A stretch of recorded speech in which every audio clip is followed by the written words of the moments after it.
Reflexión de hoy.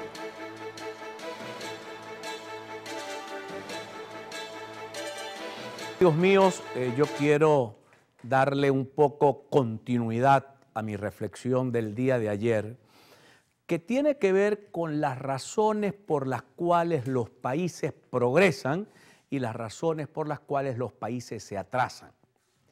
Hay países de las llamados de la órbita socialista no comunista, del norte de Europa, Noruega, Suiza, Bélgica, Finlandia, sobre todo Finlandia, es un país que ha tenido medidas tomadas de la experiencia comunista, como control de cambio y control de precios en su momento, y que ha tenido también una experiencia muy importante en altos impuestos a la población.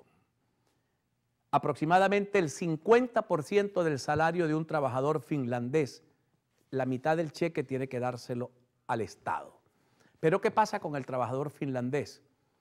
Que cuando su mujer pare, tienen un hijo, el primer año es el año sabático de la señora para que dé de mamar al niño, el primer año de contacto con el hijo. El segundo año, igual en Noruega, es el papá el que se va de año sabático para cuidar él al hijo porque la mamá se reincorpora al trabajo. El bienestar, eso que llaman estado de bienestar, es de los mejores del planeta. La educación de primera. Para ser maestro de escuela en Finlandia hay que ser magister scientiarum.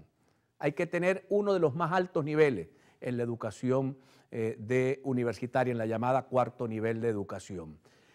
Quiere decir, es un modelo que ha sido diseñado bajo una experiencia que denominan socialismo, con una protección tremenda a la propiedad privada, también un control de precios y un control de cambio, una inmensa seguridad a sus trabajadores, a toda la población, está sumamente segura. Ese es un modelo que pareciera el modelo que nos gusta a nosotros, porque a nosotros no nos gusta mucho el modelo norteamericano, la experiencia de quienes van lo viven, que hay que tener 2 empleos para poder completar la comida y no hay manguangua, no hay almuerzo gratis.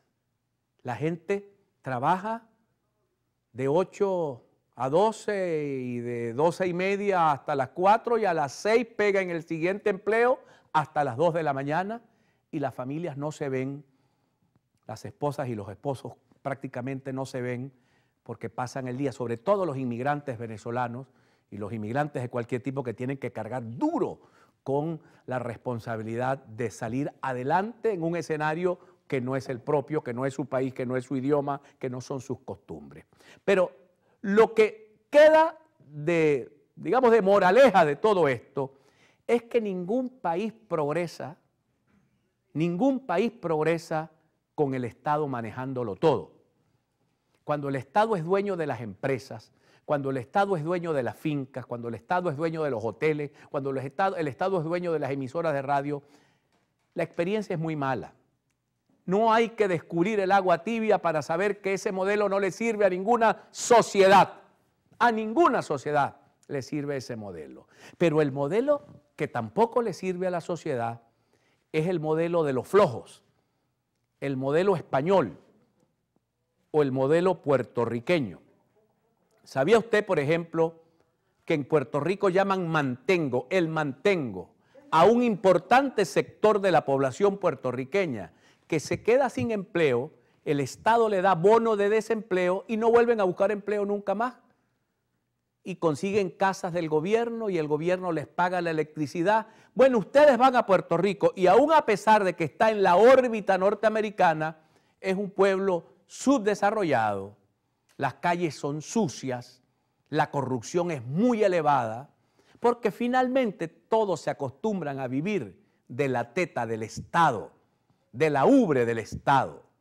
Pero hay sociedades que han logrado avanzar con amplia protección social para sus niños y sus ancianos, pero que cada quien tiene que bregarse su propia vida, con salarios buenos, con salarios decentes, no con esto que te pago ahora y te pago a futuro la prestación social. El trabajador recibe todo en su salario va a tener una pensión, no va a tener un pasivo, no va a tener una prestación que entregarle, pero el sueldo le va a alcanzar para lo que necesita. Acá, en este socialismo, porque no viene de esta gestión enloquecida de los chavistas, acá cuando se inventó el pasivo laboral, se le hizo un daño al trabajador.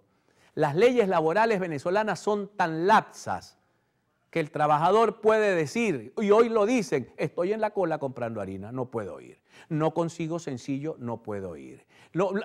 3 días que no voy a trabajar y no pasa nada. Tiene que ser al 4.º día que te doy una calificación de despido. Entonces el amor por el trabajo, el amor por el progreso se diluye. Se diluye. Los seres humanos somos así, tendemos a ser cómodos. Si usted a su hijo no le aprieta las clavijas y le exige nota, y a cambio de nota hay cine, y a cambio de nota hay computadora, si te puedo comprar la computadora, y a cambio de nota hay fiesta, pero si te doy fiesta, computadora y cine, y no te exijo nada, ese se va a criar un flojo, un sinvergüenza, que va a vivir de sus padres hasta que pueda vivir de sus hijos, como dice por allí el viejo adagio popular.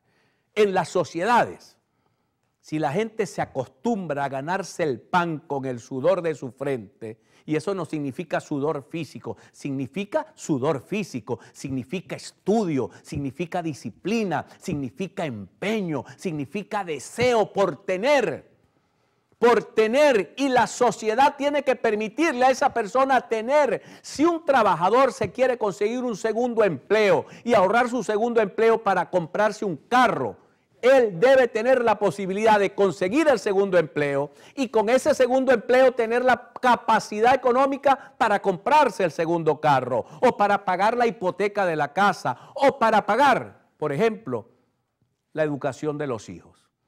Porque vean ustedes, la educación venezolana, sobre todo la universitaria, es pública. A usted le pueden raspar 40 materias, de las 40 que tiene que aprobar, le raspan 40 y no pasa nada. ¿Qué pasaría si la universidad le diese a usted un crédito? Aquí tiene usted su crédito, 40 bonos por materia. La que le raspen la paga usted. Entonces la gente se cuidaría, estudiaría y no se dejaría raspar la materia. Pero como la cosa es gratis, y nadie me reclama si me quedan materias, entonces viene la manguangua y la sociedad se hace sinvergüenza y los ciudadanos nos exigimos poco. Por eso es tan importante, mis queridos amigos, que haya un sistema de cosas donde el trabajo sea valorado, donde el estudio sea valorado, donde la persona que barra la oficina, si la barre bien, el empresario le pague bien y la admire y la proteja a todo nivel de las profesiones u los oficios. Si la gente lo hace bien, debe recibir mejor remuneración y el que lo hace mal le queda el despido, que lo echen a la calle hasta que aprenda a hacerlo bien. Pero en una sociedad donde da lo mismo, como dice el tango, ser rey de bastos, ser cura, ser malandro, da lo mismo porque la sociedad dejó de valorar el trabajo, dejó de valorar al estudio. ¿A dónde va a parar esa sociedad? Al socialismo del siglo XXI. Al socialismo del siglo XXI, a la carestía, al hambre, a la inflación, a la muerte, a la destrucción moral de un país. Es la destrucción moral, finalmente, de un país lo que ocurre cuando los ciudadanos dejamos de anhelar, porque no es que usted sea pobre, eso no es un problema. Eso es una dificultad que hay que superar, pero si usted tiene deseo de superar la pobreza, la sociedad le tiene que permitir a usted, mediante el estudio y el trabajo, abandonar la pobreza porque usted se ganó el derecho, porque usted estudió. Todavía me queda el gratísimo recuerdo de ver a nuestros muchachos estudiantes en las plazas de Maracaibo, con las llamadas sillas de extensión. Como no había, les gustaba, no había delincuencia, los muchachos iban a estudiar a las plazas y el hijo del pobre se hacía ingeniero y el hijo del pobre se hacía doctor. Eso es lo que hay que prometer en una sociedad, que la gente tenga derecho a progresar en la vida, pero que ponga su esfuerzo. Lo gratis siempre es malo, lo gratis siempre crea la sinvergüenzura y la flojera. Identificamos, mis queridos amigos, y ya regresamos con todos ustedes. Ya regresamos. A punto con Juan Carlos Fernández